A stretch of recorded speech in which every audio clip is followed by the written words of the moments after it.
Sompa FM, Sompa TV, Market Yapo, Sompa MING.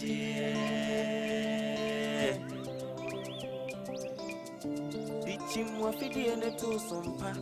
FM and TV, Nebema wenijie, ene aketiapa, Nebema wenijio, Sabra boy mo dajini. Be natural, so no dear when ya Bema when it na ketia panso kamu and market ya pa our fidi in it or Sompa FM and TV. Why?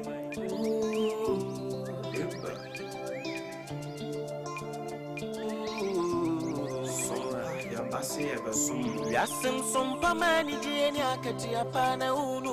warada. Sompa de asit neimuno ema ketiapa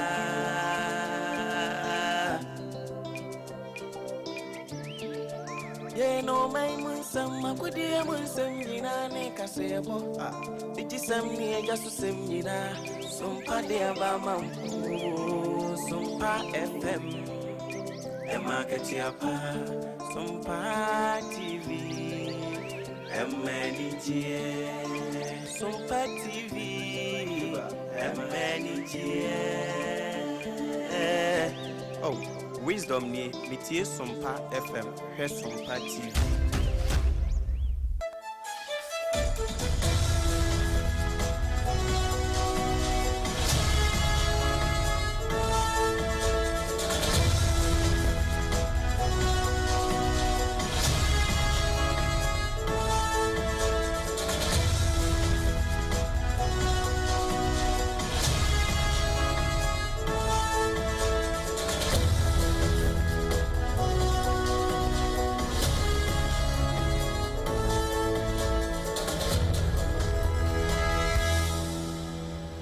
Abo nonsia Sompa 106.5 FM akrasoni ebusia yamamu nyina chen amamakwa aba edi abaye kasebo a edikan eso ensema hodo a edi ehim ewo manmu ni obi manso ne aboabo ne nyina no se kasebo a yede ba besom afiri atena ye kase mu enkran dome Watermelon Street eho ena yebutuo ye Ben Rising Sun School no ewo dome hanum sei saranso ena enye ye nko ane yede kasebo no eba santemantemu kropon kumase Sompa 93.1 FM womso FB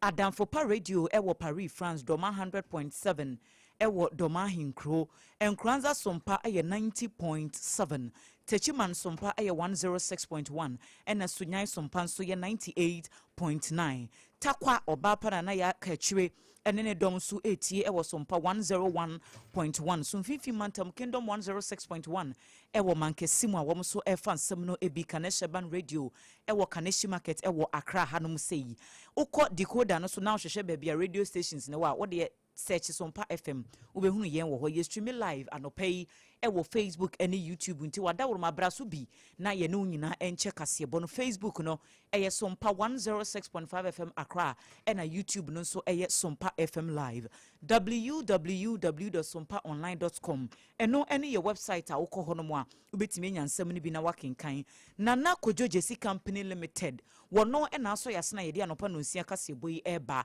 adansie hu ne yema nyina dosopu eho ena ye gye no Lester fo so na akofa Yas toothpaste ene ne brush aba e German so a anopa wunyanya bi ntwitwi wosia make sure se won use product bi ya gye se Yas toothpaste ene ne brush san se eno ena ya gye atomu a eye papa nyuma koi adawroma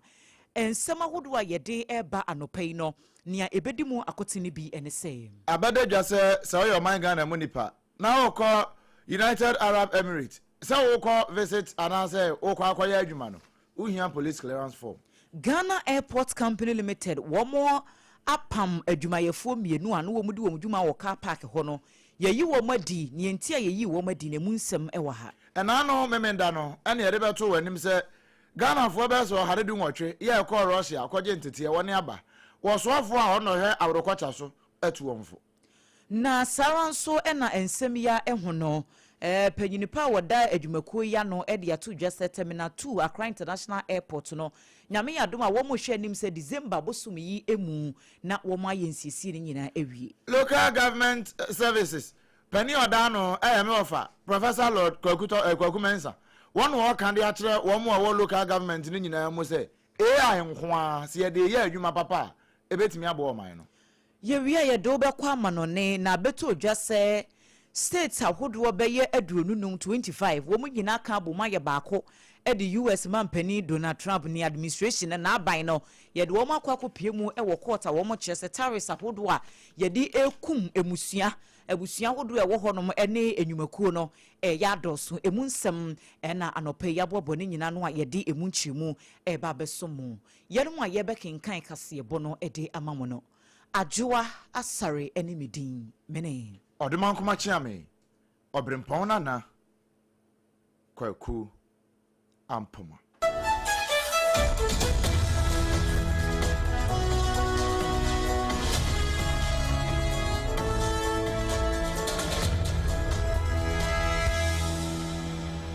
Afi yenshan semna se emfa ema enkrata bi nra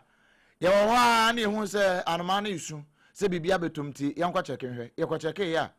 nefri me nua okujeto blakwa ya wono na woye soafo a ohwe abrojire nsem so anasa amana ne soafo na so ye na nefri ya eba e kire se wo ye Ghana ni ufri Ghana ha na wo se wo ko United Arab Emirates UAE se wo kwa akɔpa adwuma ye wo ho no kan no na ka atimi kɔ obreko a yanka ncho so koji police forms bia bra nanso nansa ya ka say UAE for say nsɛmunu bi kɔ so wɔ mpɔtam hɔ a wɔn nte ase esan sɛ amama ahodoɔ no wɔn nipa ɛba hɔ bɛyɛ adwuma no bi wɔ hɔ a utimi sɛ wɔ kronfo paa tachi amoɔ ne bi na wafiri hɔ yɛpɛ no akyiri nti na wadwane na wabɛhyɛ hɔ na wabɛyɛ adwuma bɛgye sika wɔ wi a na wɔde aba bɛtetene ho wɔ ne man mu wɔn mpene ɛmanfo mfa hɔ nyɛ safe haven wɔbrɛ kɔ wɔn abɔbɔ korɔ no na wɔn nchi yɛpɛ wɔn akyi wɔn ɛno nti saa bere yɛ kasa yɛ wɔn de nkrata abrɛ amama ahodoɔ no nyinaa yɛ a wɔn embassy ɛwɔ Ghana ha no wɔn nso mastermind deɛ ɛde baako akɔma okugyeto black asɛ wɔn hwɛ na saa deɛ wei sɛ wɔn ma no nyɛ adwuma paa ɛne sɛ woyɛ Ghana ni apɛ sɛ ɔkɔ UAE na ɔkɔyɛ adwuma ɛne ebi kɔbɔ construct papa bi nso kɔyɛ na ne sɛm ne ade ne nyinaa bi wɔ hɔ enti adwuma bi a ɔkɔ akɔyɛ ɛwɔ Qatar UAE ne mpɔtam hɔ baabi a UAE fo titiriw sɛ wɔn deɛ sɛ wobɛkɔ baabi a Oman anaasɛ bi a Dubai hɔ baabi akɔ hyehyɛ hɔ deɛ mfa wɔn ho yɛmu sɛ woba UAE hɔ ɔman na nkasa mu di a gye sɛ wokɔ ɛma Christian tetɛyɛ ho no wɔhwehwɛ mu ahu sampa bɔnefo sɛm bi matabata wo ho wo no wo ho so ho sa abrɔbɛ na ɛno no kora no wo wi a wode kɔ ma Ministry of Foreign Affairs no wɔn mogye utum na afei wode akɔ UAE hɔ wɔn embassy no ɛwɔ Ghana ha na wɔn nso mabɔ akyiri ahwɛ scrutinize ehunu sɛ wei wɔ ha obi ani akyiri ansa na mama visa no de akɔ afei wo yɛ Ghana ni a wote UAE hɔ deda wo wɔ hɔ wode visit na kɔ yɛ visa no ade kɔ yɛ wode ɔkɔ sensra hɔ na nso pɛsɛ kuro no mu ayɛ de ma me nane no na me mpa adwuma anya tempestuously fankrata atum Obama 45 days grace period say ubetimi aye we nyina na afi wanya police clearance form no ansana ya sesa o status no ama permanent visa na say bia working visa no watimi atena ho de aye adwuma anya saa de a wonim say wote UAE ubehu ane ye bɔwachi na ye de woto adupremu e de wabedu man Ghana mu say wote ho a oye illegal immigrant unchinye we yankrata aba na wo mo say ahye ne say won hwɛ Emma wa how be a meto o man mu nipa bia eno nti no ma hyase e bɔ kyire ntam sanse bi kura de bi hyase be se March bosome no mu ho e na hyase e na we se nso ba ko san hyase be se July bosome ne da na to so aduonu nanso bia na wo bi nte ya e wo so fa sompa so no ma Ghana fo nyina ate se afi na wo bo trim se obekɔ UAE dia di kan kwaji police form sansa ne ye hu se wo ngiye ansa na watimi akwaje visa no yetoa kasiebo no so na ye de wo akɔ ensem foforo emu Ghana Airports Company Limited for womo de ato dwa sɛ womo yi adwumayefo mienu adi womo ye car park workers ɛwɔ Accra International Airport honum ne nyina no ɛfa so wo bi a yɛde bɔ womo sɛ womo chinchim akwantufo bi nsa age womo sika na mpenifo ɛda adwumako ya no kyerem sɛ ne nyina kan hyehya womo de gu akwa mu sɛ de ɛbɛya a eniema hodo bi a ensem fata ya ɛkɔso ɛwɔ atenaye kɛse honum no wɔn betimi ayi saa ne mene nyina de afiri hɔ panyi kwankyerɛfo a wɔda adwumako ya no ɛyɛ Yvonne Nana afiri opare wɔde nsɛm we nyina ɛto dwa wabra abadwafie committee ya wɔn na hwɛ akwan ɛne akɔbadi dwumadie ensem so ebo anamonko pie mu wo ho no a wo ne wo mokotena se edi enkomo no wachire mu se saa 2 car park workers no eyade a complaints ba wo maka bi a kire wo mantie nya de edi kan nie se wo bi etu kwa akọ bia bo se wo ma fa kwan bi so no wo ma chinchim nipa ne nsa no wo ma gisika e de afiri ho no wo se saa ne man nyina no emmoa emma adwuma wo mo ye ewo airport ho no enko nkan enti no wo mo hwe se saa nkrofo wo nyina wo meyi wo ma free system no mu na etimi aboa na wabra wode ne nsem etu dwa no wo san ka kire akwantufo nyina se wo bepie mu ewo international airport ho na wo bi de wo fa saa kwan ne so akọ na ko report ma mpanifo sei ene wo kan no. Just about 2 weeks ago, we've had 2 people expelled from the airport as car park workers who asked passengers for money. And instantly, because we were able to identify and zero in on the specific people, we were able to have them leave the airport immediately. So we are asking the general public to help us address these issues.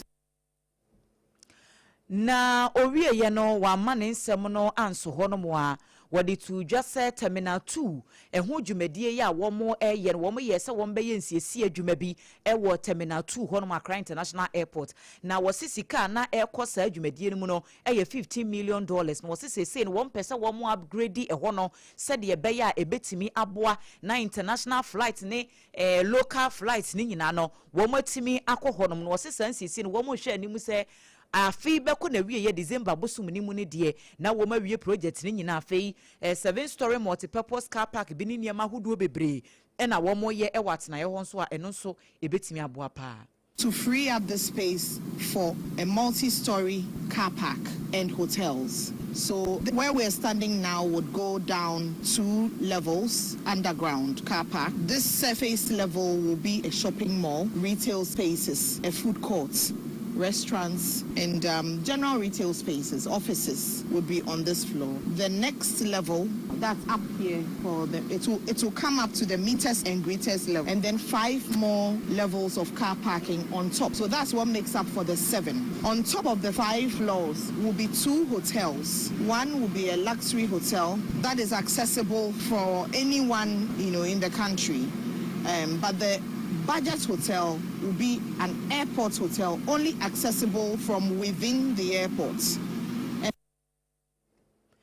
Ene ya yekoti esese wono na ye kwankyerefo panyin managing director Emma Ghana Airport Company Limited Yvonne Nana Efriye Opare. Enano na otwetwa mu na wie no ana ye beto wanim se Ghana fo bebre ya wo so a won de won free Ghana ha call Russia. Wo mo no wo man kwasua se ne ye bomb. Eno man kwasua ntokwako. Wo mo kwaso mo kwasua kuayo emu emfasode ne nyina bi no mo de abre wo man no. Ne ye kana worokocha no. Na we just one group of companies no mo ka ho bi no mo de safo nyina akoye. Yenim se just one de e ba no se ball asesa e na no mo ye ade pa na nso sabre ya ye ka sei he won mo atwe omanfo ne bebre e de won nyina akwa amanone akwa kire won se ne e betimi aba ama ne ma nyina timi akoboko e wo kuaye ane kuadwuma no emu eno na e ma ne ko ba asa no na wo mo ba ye no e me nam so kra mpoma ma me a wono e na sei woda just for adwumaku no ano wono nso di ne dwuma wo kase pa wogina simpie ne apa so ne Accra International Airport ho no a enu wegina no ma wo nyina akwa aba na enora ana na oponche cheku ho ha no nya tetefo nko na osoafo a ohwa awrokocha so me ame wafa erugopoku na wo friends so wo mo ye African Agribusiness Consortium no just one group of companies wo mo na edisade we nyina ni mu a wo mo ye ho adwuma kase pa na wo mo ba ye no 118 Ghanaians no e call ye na wo mo aba no no mo ono so peso okọ no okọ mo makọ aba na wo kan sempa ne nsem de e de kire wo eno no okoduru ho no wo kan de akire wo se wo mo masa de we ya wo makọ akoye emmoa ma wo man no ye nya so mfa so kese pa emfa mfiri wo so na wo meboa ema se ne aduane a epese eba e wo man Ghana mu no yetimi ekoya nim pa abra wo kasa no wo kan ne sei. The Ministry of Food and Agriculture stands ready to work closely with the African Agribusiness Consortium, AAC, the Jospon Group of companies, and other relevant stakeholders to facilitate the successful reintegration of these graduates into Ghana's agricultural sector. Where appropriate and within existing government policies and programs, the Ministry will continue to facilitate access to suitable agricultural opportunities, including land development initiatives, irrigation support, and strategic partnerships partnership that will enable these graduates to contribute meaningfully to the implementation of the Feed Ghana agenda. Our objective is simple: to ensure that the expertise you have acquired translates into increased agricultural productivity, enhanced food security, job creation, and national economic growth. Distinguished guests, I wish to commend the African Agribusiness Consortium and the Jaspon Group of companies for demonstrating visionary leaders through this remarkable investment in Ghana's human capital.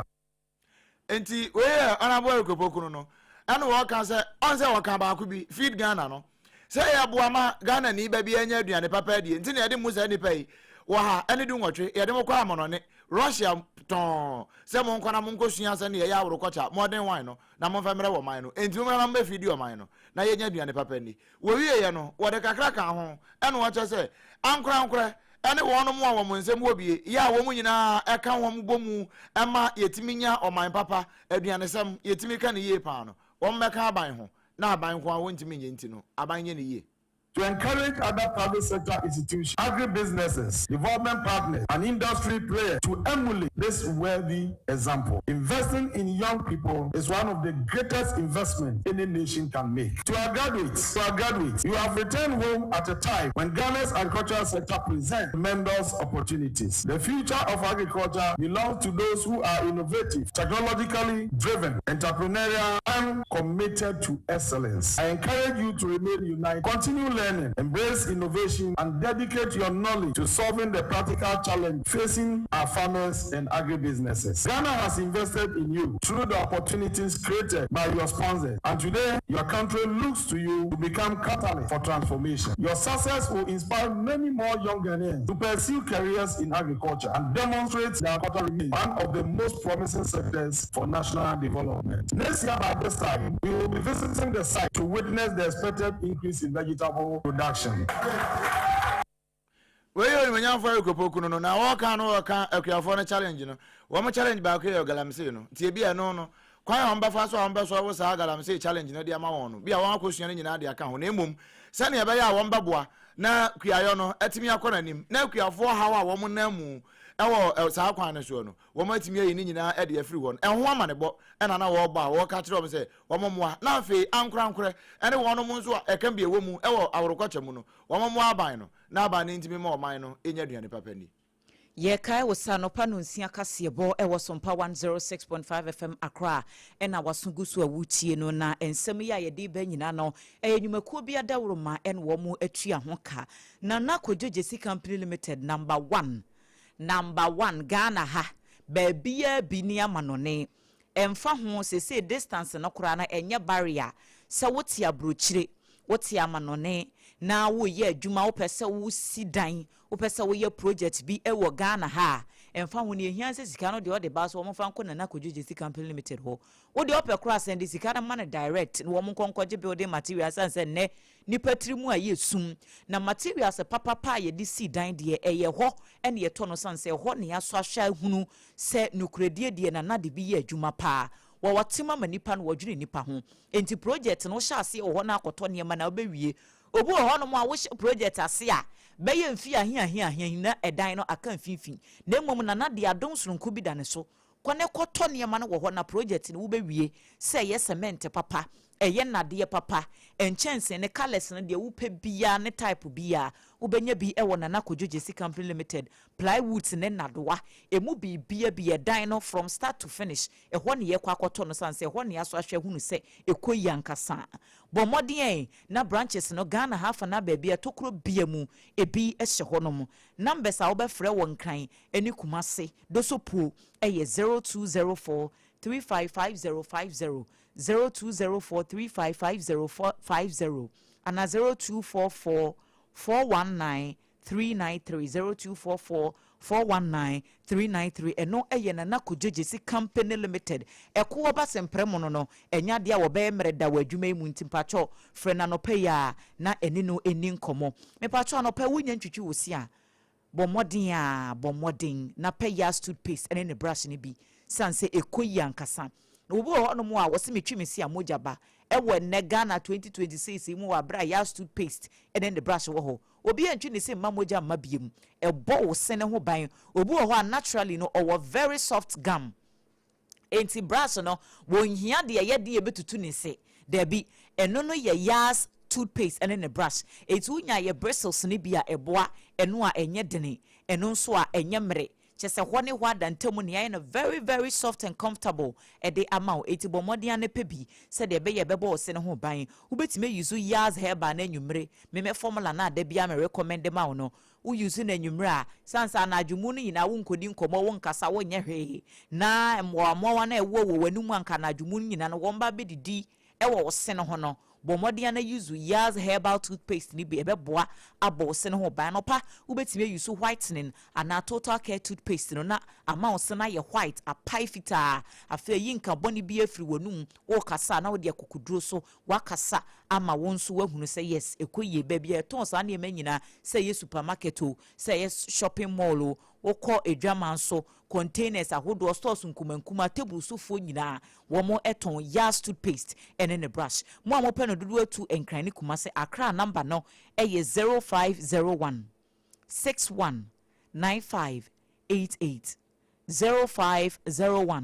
619588 ne kuma senso eye 0501 390338 0501 390338 eno eye Leicester Company Limited a wom de yas toothpaste ene ne brush aba edwaman so mamenda ne me ho semani tete beye mienu bi me ba kasebo no ebeto aso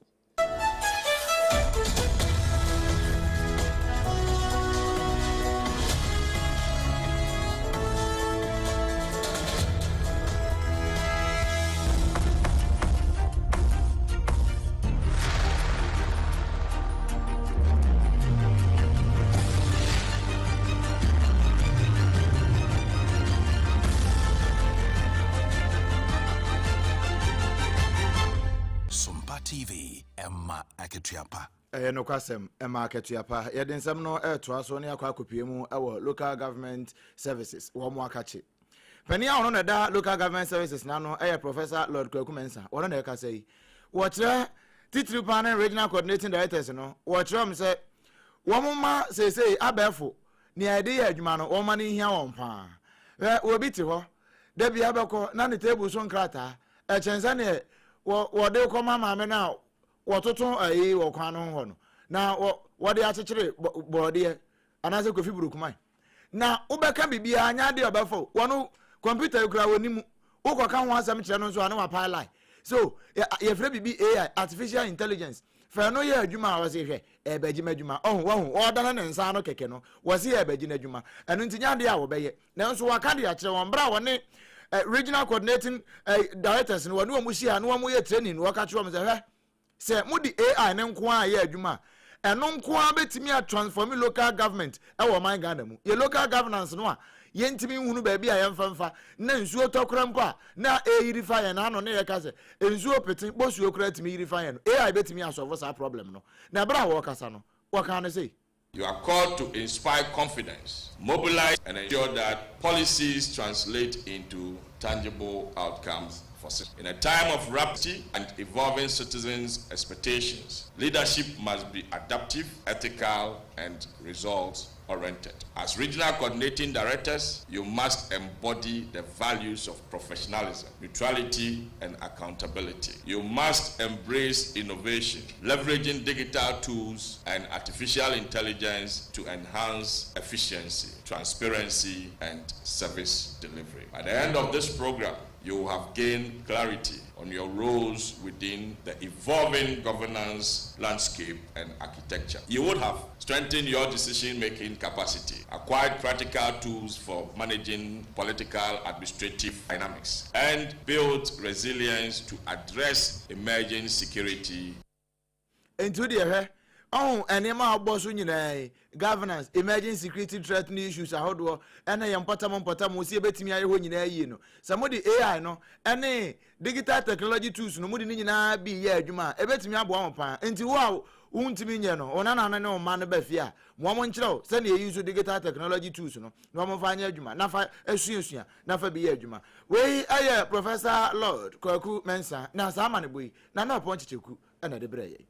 afei yekowie kaseɛ no ɛwɔ obi man so US United States ɛhɔ ɛna yɛde wokɔ na mantam ahodoɔ bɛyɛ aduonu 25 states ɛna wɔn aka wɔn ho aboma yɛ coalition baako wɔn ɛde nkrataa akɔ pie mu ɛwɔ court a saa nkrataa no ɛkɔ de etia mampani Donald Trump na ban a wɔte so yi na saa lawsuit na wɔn ɛfile yɛ no wɔn kyerɛ mu sɛ afei deɛ Donald Frutigare wɔn abrɛ ankasa ne saa ɛtoɔ nketenkete tariffs ahodoɔ yɛ ne yɛbɛyɛ bosome baako ntam nie yɛde ata wɔn apampam ɛwɔ US hɔ na wɔn kyerɛ mu sɛ ɛwɔ mu sɛ nhyehyɛ wɔ hɔ no ma sɛ bia company bi anase business bi ɛyɛ adeɛ ne ɛmfa mmara kwan so a wɔde aso twene bɛba na mmom sanctions ne tariffs a wɔn nim ho hye a ɛbɛsan de wɔ haw ɛne abenedi abrɛ abusua enyuma ɛne ankorankora deɛ wɔn kyerɛ sɛ wɔn mpene so nnɛ wɔkyena so ɛka ho bosome baako ntam nie no yɛkyerɛ sɛ tariffs a yɛde aba bɛgu businesses so ɛwɔ US hɔ no ɛyɛ adeɛ bi ɛha dwene paa no wɔn kyerɛ sɛ Donald Trump ba yɛyi weka ho amprensa sɛ wɔatu saa na mo no wɔn akɔ court no bi akɔ wɔn kɔ bi a no wafa akyire no akɔ yɛ ne nneɛma na kyerɛ sɛ asɛm no akɔ yɛ boakye bi di na mmom saa deɛ ɛtɔ so mmiɛnsa yi a abai deɛ ɛnya deɛ a wɔn bɛtena se ayɛ nhyehan ama saa deɛ no akɔ so koraa na wokɔ California aban lawyer panyin a wɔ hɔ sɛ Ghana ha anka Dominic Akuritinga yɛ ne doctor ɛno no na mmom California Attorney General no yɛfrɛ no Robonta wɔno ne trɔ nkrataa fa saa lawsuit yi ho a wɔde bɛto ɛmontene sɛ anamo a saa 25 states no wɔn ayɛ wɔn adwene sɛ wɔn mutu ɛwɔ saa kwan no so ɛno no ɛbaa ya na kasamafoɔ ɛwɔ White House hɔ bɛyi ano so o dabi wei deɛ yɛ policies ne nhyehyɛ bi a saa tariffs no yɛ adeɛ de mfasodie bebree ɛba bɛbrɛ ɔmanfoɔ no wɔn sɛ dabi tariff bɛn ɛna ɛde mfasoɔ abrɛ businesses ɛne families enti wɔn mo srɛ paa sɛ saa deɛ na ɛkɔ so wɔ US man ne mu no deɛ ne titiri paa ɛwɔ Donald Trump aban mu no ɛnyɛ enti sɛ si a wɔn atu ho na wɔn hyɛ ne mu sɛ wɔn bɛtumi anya nsonsoaso pa bi ɛde afiri saa lawsuit mu na afei kora deɛ ebu wɔn kɔn ɛno so na yɛgyina na yɛde anɔpa no nsia kaseɛ bɔ no yɛde ne nyinaa asi ɛde ama wɔn sɛ afei ɛna wɔde wɔ afidie no ato ha no mu a ensema ahodoɔ a yɛde ba no pɛn na de yɛde mu akotene bi ɛne sɛ Ghana Airport Company Limited for wɔn ayi adwumayɛfoɔ mmienu adi ano wɔn yɛ car park workers a wɔn nam kwan abɔne so ɛkyinkyim ɔmanfoɔ nsa agye wɔn sika airport hɔ na yɛbɛfa akɔ UAE nanso ansa na abɛkɔ no yɛsɛ sɛ wɔkɔyɛ adwuma nko ade a wohia police clearance form ansa na wɔatumi akɔ sara nso ɛna yɛde ɛbɛsom wo sɛ nneɛma ahodoɔ bi a ɛkɔ so ɛwɔ mampani Donald Trump aban mu no ɛyade bi ɛha dwene enti mpanimfoɔ ahodoɔ bi atu ho anamɔ a coalition of 25 states wɔn aka wɔn ho abom a wɔn kyerɛ mu sɛ afei deɛ nya ade a wɔn bɛtena se ama ne ɛkɔ so wɔ US hɔ no akɔ so enti wɔn etu ho anamɔ sɛdeɛ ɛbɛyɛ wɔn de asɛm no bɛkɔ akɔpie mu wɔ court na tariffs ahodoɔ yɛ a yɛde ɛto wɔn apampa mu no wɔn ebetimi ahyɛ no wɔn ayi afiri hɔ wei ne nsɛm ahodoɔ bi na nɔpɛ yi yɛde ne nyinaa ɛbɛso mo sɛ SOMPA 106.5 FM Accra anɔpa no nsia kaseɛbɔ nyɛ yɛn kwan yɛ fa yɛ ne affiliate ahodoɔ yɛ wɔ my Ghana mu ɛne amanoni adamfo pa radio ɛwɔ Paris France a wɔn so ɛfɛ bi SOMPA 93.1 ɛwɔ Kumasi dɔma 100.7 ɛwɔ dɔma ahenkuro nkranza SOMPA techiman SOMPA sunyai SOMPA takwa SOMPA wɔn nyinaa ɛfɛ bi Kingdom 106.1 ɛwɔ Mankesi ma wɔn fɛ bi anɔpa Facebook ne YouTube ukɔ hɔ no mu a wobɛtumi anya nsɛm no bi na watie make sure sɛ wobɛfollow your page no na wa like sɛ de bɛyɛ a wɔn so yɛba ya bɛnya notification na wɔne yɛn aba bɛkyɛ kaseɛbɔ no yɛde aseda ɛma na Kojoje Company Limited ɛkɔba sɛmpere mu a wɔtɔn adansie ho nneɛma pa ɛna afei Yas toothpaste ɛne ne brush nso a wɔma so yɛasene anɔpa yi yɛnom a yɛbɛkenkan kaseɛbɔ no ɛde ma mo ADWOA ASARE ɛne medin mene ɔdoma nkoma kyame obrempong nana KWAKU AMPOMAH